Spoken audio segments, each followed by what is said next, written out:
గద్దర్ అవార్డుల ప్రకటన సినీ ఆర్టిస్టులకు ఎంతో సంతోషాన్నిచ్చిందంటున్నారు గద్దర్ సినీ అవార్డుల జ్యూరీ చైర్మన్ మురళీమోహన్. ఏపీ ప్రభుత్వం కూడా నెల రోజుల్లో నంది అవార్డులు ప్రకటిస్తుందని ఆశిస్తున్నాము అంటున్నారు. ఒకేడాది ఏపీ, మరో ఏడాది తెలంగాణ ఇచ్చేలాగా ఉమ్మడి కార్యాచరణ రూపొందించాలి అంటున్నారు. మురళీమోహన్ వ్యాఖ్యల పూర్తి సారాంశం మా కరెస్పాండెంట్ శ్రీధర్ అందిస్తారు. రాష్ట్ర విభజన తర్వాత అంటే దాదాపు 10 సంవత్సరాల తర్వాత తెలుగు సినీ పరిశ్రమలో అవార్డుల పండుగ మొదలైంది. దానికి సంబంధించి జ్యూరీ చైర్మన్ మురళీమోహన్ గారు మనతో ఉన్నారు. వారిని అడిగి మరిన్ని వివరాలు తెలుసుకుందాం.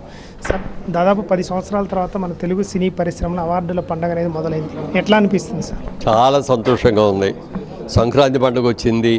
సంక్రాంతి పండుగ మన ఊరు వెళ్తున్నాం, మన కోడిపందాలకు వెళ్తున్నాం అంటే ఎంత ఉత్సాహంగా ఉంటుందో ఇది అంతకంటే ఎక్కువ ఉత్సాహంగా ఉంది. ఎందుకంటే సినిమా వాళ్ళందరికీ కూడా పండగ రోజు ఏది అంటే అవార్డ్స్ ఇచ్చేటప్పుడే అది పండగ.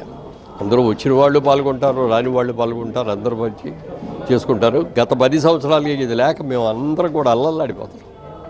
మాకు డబ్బులతో ముఖ్యం కాదు, ఈ క్యాష్ అవార్డు ఎంత వచ్చిందో ముఖ్యం కాదు, ఈ అవార్డు ఆ గవర్నమెంట్ ఇచ్చేటటువంటి ఆ అవార్డుని మేము చాలా చక్కగా, చాలా గౌరవంగా, చాలా అభిమానంగా మా గుండెల్లో పెట్టుకొని దాచుకుంటాం. తెలంగాణలో గద్దర్ అవార్డు అనేది ప్రకటించారు. రేపు ఆంధ్రప్రదేశ్లో కూడా నంది అవార్డులు ప్రకటిస్తే ఇప్పుడు మొత్తం కూడా రెండు తెలుగు రాష్ట్రాలకు సంబంధించి సినీ ప్రముఖులు కానీ సినిమాలకు కానీ ప్రకటించే అవకాశం ఉంది. నంది అవార్డులు ఎప్పుడు ప్రకటించే అవకాశం? ఆంధ్రప్రదేశ్ ఎప్పుడు చేస్తారనేది ఇంకా తెలియలేదు. బహుశా నేను అనుకోవటం నెల రోజుల్లో నేను అనౌన్స్మెంట్ వచ్చేస్తుంది అనుకుంటా. ఆల్రెడీ ముఖ్యమంత్రి గారును పవన్ కళ్యాణ్ గారు కూడా మాట్లాడుకోవటం ఇప్పుడు జరిగింది. డెఫినెట్గా తొందరలో అనౌన్స్మెంట్ వస్తుంది.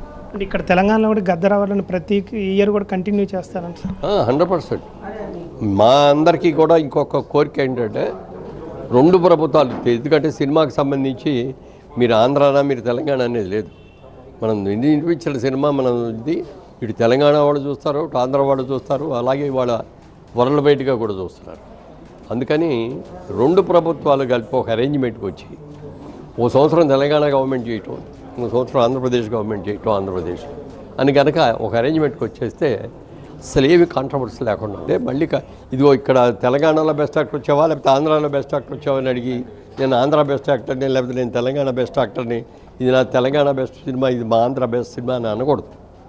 ఆ విభజన సినిమా రంగానికి సంబంధించి రాకూడదు. కాబట్టి అందరూ కలిసి చేయాలి. మీ పైన ఇక్కడ గద్దర్ అవార్డు ప్రకటించినప్పుడు కేవలం తెలంగాణ కళాకారులకే ఇవ్వాలనే ఒత్తిడి ఏమైనా తీసుకొచ్చారు? అస్సలు లేదు, 1% కూడా లేదు.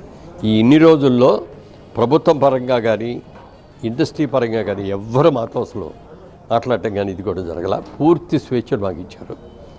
చూసుకోవచ్చు, రెండు తెలుగు రాష్ట్రాలు కూడా సంబంధించి ఇటు ప్రతి ఒక సంవత్సరం ఒక రాష్ట్రం అవార్డులు ప్రకటిస్తే బాగుంటుంది. దాని మీద కూడా అక్కడ ఆంధ్రప్రదేశ్ ముఖ్యమంత్రితో కూడా చర్చలు జరుపుతామని మురళీమోహన్ అంటున్నారు. కెమెరా పర్సన్ సురేష్తో శ్రీధర్, TV9 హైదరాబాద్.